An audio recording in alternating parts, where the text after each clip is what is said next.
Welcome to the Fit 15 podcast show, where you'll find health and fitness inspiration, motivation, and information shared in 15-minute episodes. Tune in while getting a move on to make leading and enjoying the benefits of a healthy lifestyle almost too easy. It's the Fit 15. And now your host, Catherine Basu.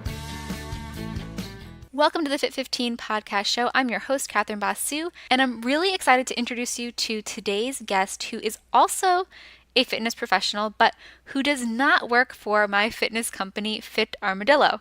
So previously on the Fit 15, up until this point, I've only had fitness professionals on who also work for my fitness company, Fit Armadillo, but today's guest, Elyse Sparkes, does not work for Fit Armadillo. So if you do end up wanting to work with her after hearing how awesome she is during today's podcast, then make sure you do go over to her website. Just want to make sure you guys understood that. And while Elyse does not work for Fit Armadillo, she totally could, because we have a very similar mindset, which is kind of hard to find, I have to tell you, in our crazy fitness industry. But I'm really grateful to have Elyse as a fellow female entrepreneur, friend, and someone who I look up to. So I'm excited to introduce you to her today. I don't want to keep rambling on about that though, so I'm going to read you her bio so you can learn more about Elyse. Elyse is a fitness and wellness coach, personal trainer, and yoga teacher who gets people moving with in-person training in her signature online programs. She helps people drop the guilt-shame game around exercise and start moving with ease and body kindness. Elyse has been featured as an expert with She Knows and Mind Body Green. When she's not doing squats and sun salutations, she's dressed up in vintage Lindy Hop dancing or gathering other lovely lady entrepreneurs to talk about their careers and living their most passionate lives. From that bio, I think you can tell why I love Elyse. Elyse, welcome to the Fit 15. I'm so excited to have you as my guest today. Thanks for having me. I'm really excited to be here.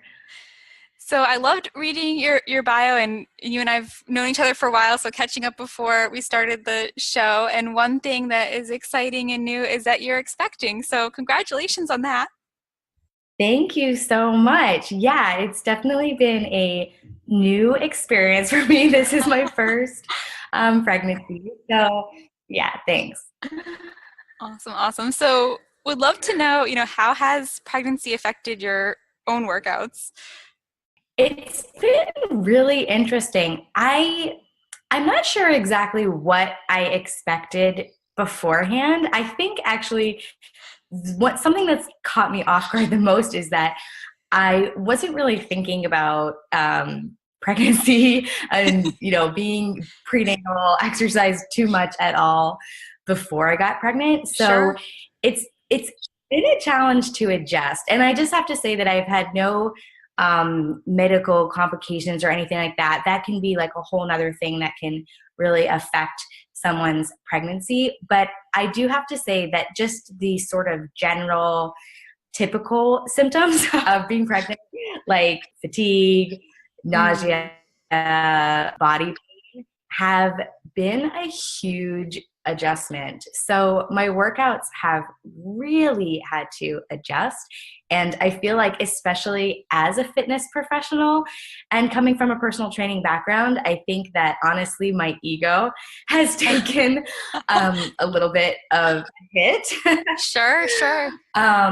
Because I think also, this could be said for things, pregnancy and a lot of other things too. But I think since we are so exposed right now to like social media and seeing these pictures of everyone else's lives and everyone else's experiences, I think I had a few ideas about,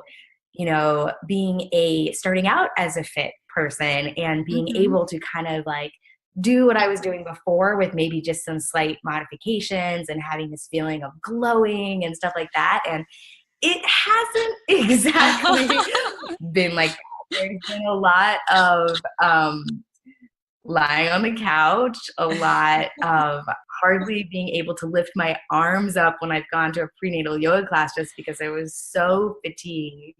Oh, sure. Yeah. And like being slowest person walking, like if I'm taking a walk with my friends or my family, I'm like, I really need to slow down. So it's been a it's been a big adjustment for my workouts. Oh, sure. I mean, and I think, yeah, it is interesting because I've talked to several people, either clients or just, other people in the fitness industry. And it really, I feel like there really is a range of what ends up happening no matter what fitness level you're at when you got into it, right? So it's interesting, right? You want to hope for the best and that it's going to be easy, but have to kind of take it one day at a time, I guess, right?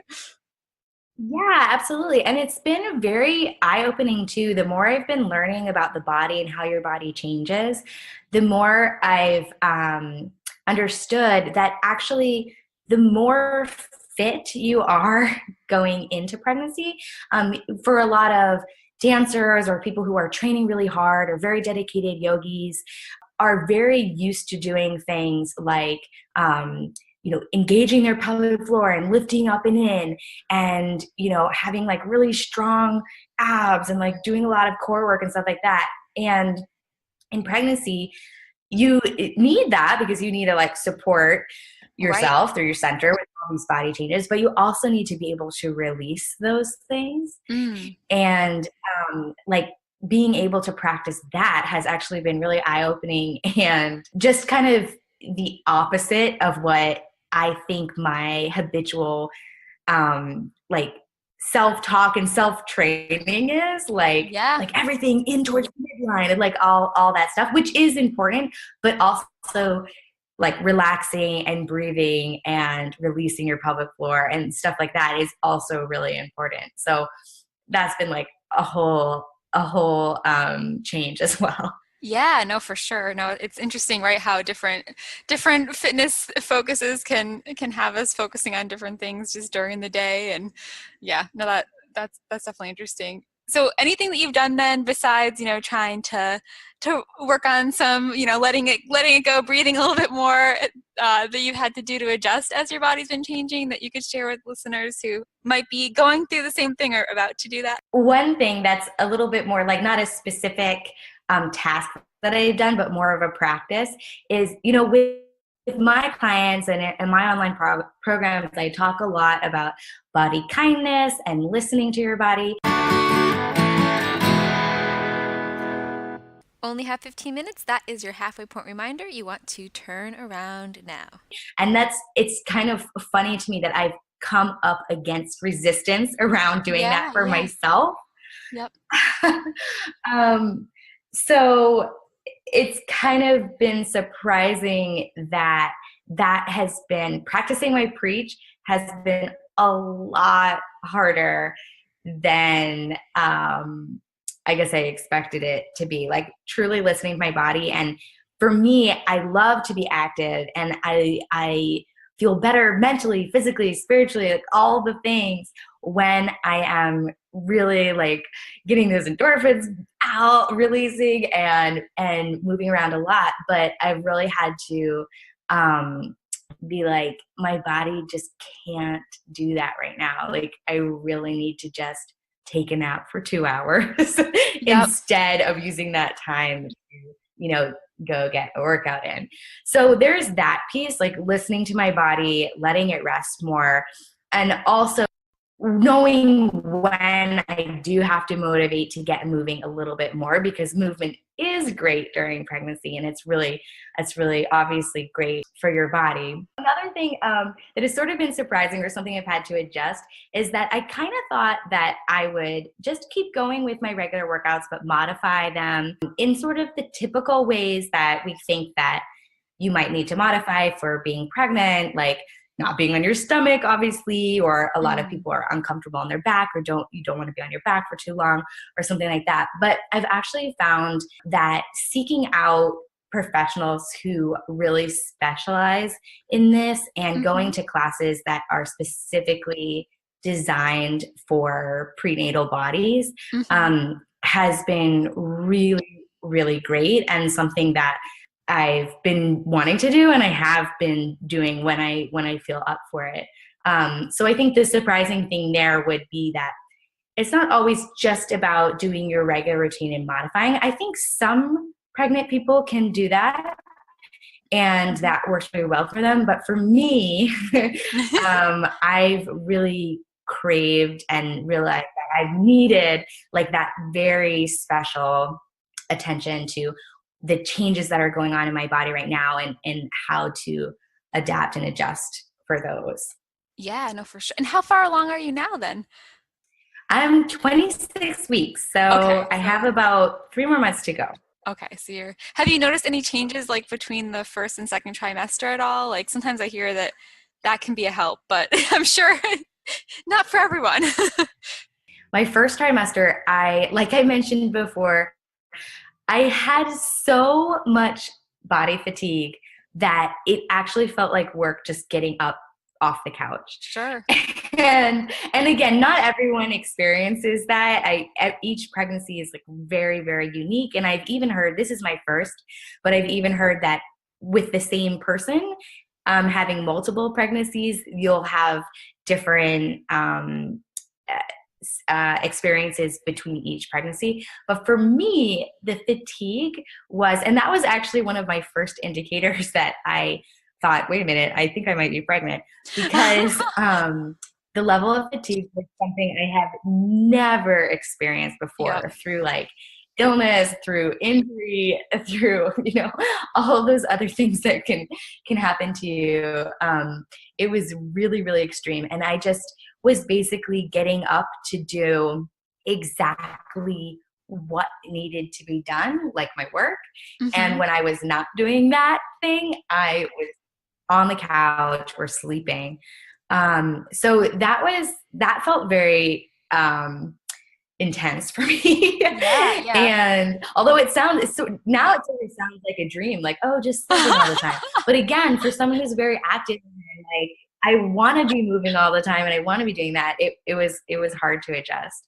And then one thing in the transition from the first to the second trimester was I didn't realize, maybe this is common knowledge, I don't know, but I just thought, oh, like first trimester means 12 weeks because that's 3 months, but it's a little bit longer than that. So I was also feeling very nauseous towards the middle and end of my first trimester. So by the end of my first trimester, I was like, when is the second trimester coming? When am I going to feel this glow that I'm supposed to be feeling? Yeah. When am I going to have this energy burst that everybody talks about in the second trimester? And excuse me, what I learned was that sometimes it takes a little bit longer to transition to that. And some people don't experience those things, like the benefits of the second trimester. I do have to say that eventually, I'd say around 18 weeks for me, I did start to feel better. I wasn't vomiting anymore. And I did feel like, even right now, I don't feel like I'm anywhere close to my pre-pregnancy amount of energy. I do feel a lot more energized and that I can focus on things and that I do want to walk and swim and go to prenatal classes and stuff like that. I'd say now in the second trimester, the biggest thing I'm dealing with is physical body pain. Sure. Because my body's changing so quickly and I'm having, all new hormones like relaxin, which just makes your ligaments like really loosey-goosey. And so for that, I've actually started seeking out even more professional help and going to physical therapy, getting prenatal massages as much as I can to help with that physical pain. Yeah, no, that's definitely important.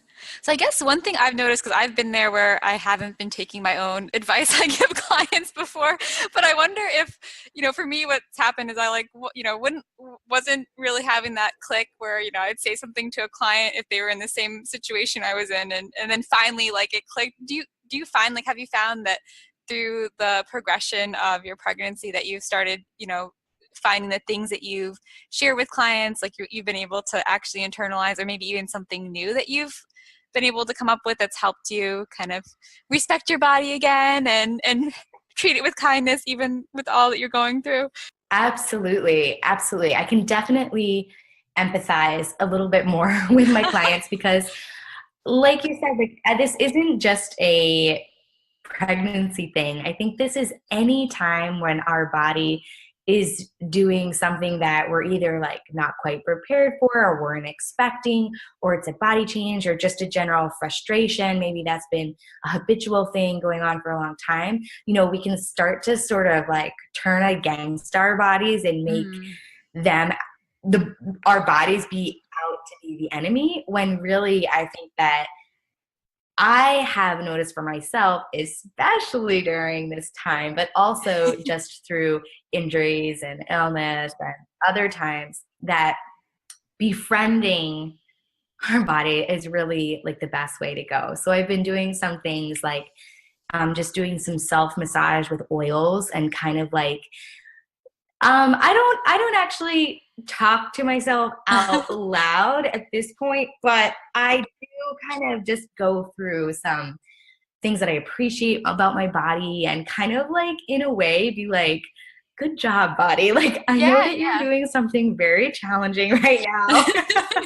And, I know there's going to be growing pains literally and, and metaphorically around that, but like we're in this together, kind of like showing myself some body kindness in that way. And I also have to say that this is more, I suppose, on the nutrition aspect of things. But I have not had too many food cravings, but I've had a lot of food aversions. Okay. And one of those main groups has been vegetables that I just don't feel like eating them. Yep. And I've honestly never experienced that before in my life, because I'm one of those people, I just naturally really love a big salad, and I like adding vegetables into my meals. That feels good to me. I enjoy it. And so this new phase has also really made me empathize with people who are like, I just can't get those grains in, or I just don't want to eat the raw salad. So I've been able to kind of step into those shoes as well and just be like, yeah, that's my husband actually has been picking up some slack and making some more of our meals, and he's been like kind of doing the thing that you do with little kids where you hide the vegetables in the food. He's been doing that for me, because if he asks me, oh, do you want like spinach on the side or something, I'll be like, oh no, I do not. He's probably like, who is this person? Yeah, it's a totally different way of being. No, it's well, I guess, right? We get handed these situations that help us in our what we're doing in life too. So I'm sure, definitely will help you be a better fitness professional, right? As you learning all these lessons. Yeah. Oh my goodness. Absolutely. Well, I definitely appreciate you sharing. I don't know if there's anything, we touched on this a little bit, but anything like just fitness wise, like you're talking about, obviously it's important to do the core work and be aware of your pelvic floor even through pregnancy, but not, having it be so important is something that you learn. Anything that you've learned even just from like some prenatal classes, that would be something, a quick tip for people to consider that was an important thing that you learned? Yeah, I going along with what you just said, I've been a dear friend of mine and colleague, Joni Johnson, has just opened up actually in New York, in Soho, a prenatal fitness studio called Fit Pregnancy Club. And there I've learned a lot about their method. They call it pump and Kegel. I mean, I would definitely, I am not a specialist in this, and they are, so I would definitely recommend everyone who's interested in that checking them out. But from my own personal experience of taking the classes, one really interesting thing is that I've always thought about a Kegel and engaging your pelvic floor as kind of like I don't know if you've probably heard this cue before, and I've said it and I've heard it many times about thinking about like stopping the flow of urine. So it's sort of like the muscles around your vagina kind of like go in and up, that feeling. But really to get your whole pelvic floor activated, you want to think about your the center part, like your perineum, and also the muscles around your anus to get really up close and personal. But that whole area really has to engage and lift up and in when you're engaging, and fully release when you're releasing, so that you're practicing you're strengthening just like you would a muscle. Like you wouldn't always just flex your bicep and that's it. You would, you know, have flexion and extension so that you contract and release. And it's the same thing in your pelvic floor. So actually, even for people who are listening right now, because it doesn't really look like much, you can kind of practice this anywhere. And on your inhale, you can feel like that whole area that I just talked about, kind of like the diamond shape sheath of your pelvic floor can release and let go. And then on the exhale, you can draw that up and in without squeezing your glutes or actually changing the position of your pelvis, like either going into a tuck or a tilt, keeping your pelvis neutral. And you can feel kind of that lift of the pelvic floor up and away from whatever you're sitting on, or just imagine it going away from the floor, lifting up away from the floor if you're standing, and practicing your breath work with that. And they also, the pump part of their pump and Kegel method also talks about diaphragmatic breathing, breath work along with that. So that has been really instrumental in coordinating that movement with anything else you're doing, basically picking things up. You know, if you are weight training, which they do at that studio, which is the class that I've been taking, or even just sitting for a few moments and focusing on that breath work. So that's probably been the most substantial thing that stands out about training in a different way, is really having the focus there. Yeah, it's interesting, right? Because, you know, I think when you go to just your many regular physicians, the whole combination of exercise and pregnancy is just still pretty new. So unfortunately, like, it is important that we as women go and do seek out those classes, because it's really important to get that knowledge. So I'm glad you've been able to do that. Yeah, and I'd say one more thing along with it, and this might kind of be a no-brainer, but when I've also found something that has really helped, and something that I'm hoping to continue to do to prep for now and what's ahead, is I feel like when you go to those classes, you're also surrounded by other people who are having very similar experiences. So you can create a community of support. And that is something that I would recommend also, pregnant or not pregnant, is to kind of find people who have similar goals or similar mindset, or somewhere where you can truly find support and a type of accountability that works for you, so that you're building a community around yourself, so that you can really focus on your health and wellness in a way that feels good, and that feels like it's moving you forward, instead of kind of, like you're battling with it.